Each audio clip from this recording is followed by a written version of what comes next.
Hey guys, so today I'm going to be doing a character analysis of possibly my favorite character from Gravity Falls, Pacifica Northwest. Now, out of the 41 episodes of the series, she's only in 7 of them and only has a prominent role in around 4 of them, but even though she doesn't have a lot of time to have a proper character arc, she does change a lot and they do a lot with the little time that she is on screen. So what I'm going to be talking about in this video is first her story throughout the show, so there's going to be spoilers. Then I'm going to be analyzing her dream that is shown in the Book of Bill, the idea of her being more than just a rich girl stereotype, and why we, the audience, remember her. So to summarize what makes Pacifica the character that she is, I'm going to be splitting this up into 3 parts that represent different aspects of her character growth, starting with Pacifica's feelings of superiority come not only from her family's wealth, but thinking that they deserve that wealth because of their perceived good deeds as well as founding Gravity Falls.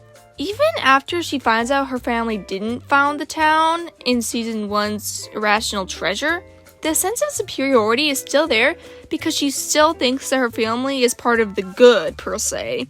But this is disproven in Northwest Mansion Mystery, which is in Season 2, where she finds out that her family and she's the descendant of people who did terrible things to get their money and power.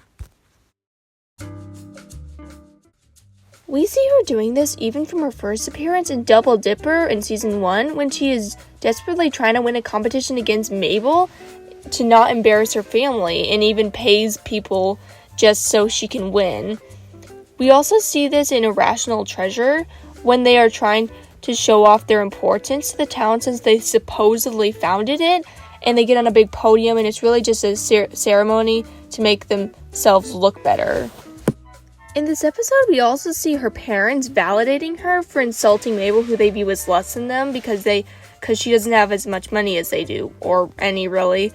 And we see even more of this in the Golf War Season 2, when she and Mabel get into a mini golf competition, and her parents just assume that she'll win, but they don't even bother to show up. They make winning the most important thing, even above her happiness, and then they just leave. It's kind of sad, actually. And in Northwest Mansion Mystery Season 2, she doesn't want to be seen at the Mystery Shack because for her family, it's beneath them, and she doesn't want to embarrass them.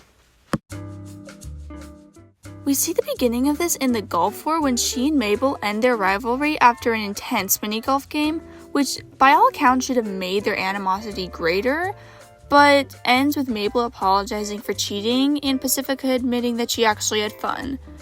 This arc's conclusion comes in the previously mentioned Northwest Mansion Mystery, when we finally see how terrible her parents are, and as we all know, trauma is the easiest way to flesh out a character.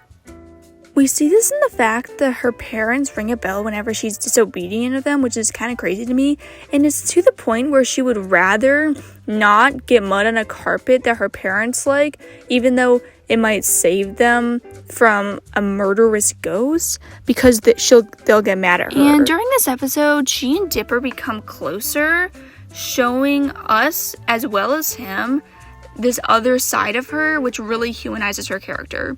This whole arc comes to a head when she has to decide to save everyone at the party, but in doing so, it would let all the townsfolk in, and her parents told her explicitly not to do that, and disobeying them goes against everything she's ever had to do, but she makes the right decision in the end with probably my favorite line from the series, when she says, "Is this bell broken? Our family name is broken, and I'm gonna fix it." In the Book of Bill, Pacifica is one of the people whose dreams are described by Bill. It is described as nightmares about trying to wash blood off her hands that never comes out, being 100 feet tall and accidentally crushing the town.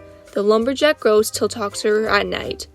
This is very interesting for her character, and I have taken the liberty of analyzing it. So for the blood not coming off her hands, I think it's supposed to be a representation of her not being able to wash away the sins of her ancestors, like in Macbeth, where Lady Macbeth can't wash this imaginary blood off her hands because of the murder that she and Macbeth committed. Random reference, but that's how I connected it. And the being 100 feet tall and crushing the town is her family name making her feel larger than life and it accidentally hurting people even though she doesn't want to, but that just comes with her name. And her power and her family's power is hurting more people than it's helping, even if she doesn't mean it to. The lumberjack ghost still talking to her asleep is a reminder to her that she shouldn't be like the rest of her family, but they also have a kind of a connection in apparently that the lumber folk protect her from Bill, which is mentioned in Lost Legends. Although she starts as just a foil for Mabel, we see through episodes like the Gulf War that they have actual common ground, so they aren't as different as they think. In that episode, we are also shown the pressure that comes from her family's name, and this could have been a very easy option for the show to just make her a bratty rich kid who gets whatever she wants, but they show that her family's wealth and power makes a certain expectation for what she has to do in her life and the standard she has to live up to, and this forms how competitive she is in the earlier episodes like Double Dipper. The control her parents have over her gives her another layer of depth, where we see that she tries to break free from their terrible morals, but can't because of this expectation they have of her for her, and she's genuinely afraid of them, so she can't break this. This gives the audience sympathy for her, which is incredibly important for characters. If this sympathy makes us see that she is more than just a mean rich girl, and makes us want to see her win and do well in the end. In a show with one of the most memorable casts of characters on TV, how does a B character leave such an impact? Simply put, they did a lot with her character in such a small amount of time that it made her more fleshed out than other characters at the same level of importance like Robbie. Also, characters that have a lot of confidence are incredibly memorable, and Pacifica definitely has the attitude of someone who knows that they are unforgettable. These two attributes of her work together to make plays for her in the minds of the audience who know that Gravity Falls is an amazing show because she is one of the reasons. All of these amazing characters make us love the show even more, and to be honest, Pacifica might be my favorite character.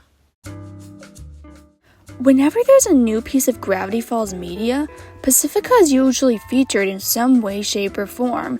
I think this is because of how memorable her character is and how beloved she is throughout the fandom, and watching the show, you can definitely see how this is deserved. Hey guys, so thanks for watching the video. I know I was supposed to release this video last week, like I said in my Louie Duck video, but I think I'm going to do this new thing where I'm releasing a video once a week. One week it's going to be a super short video like my one last week on Blank Space, and then the next week it's going to be a longer analysis like this one. So just check in for when I release new videos. Bye!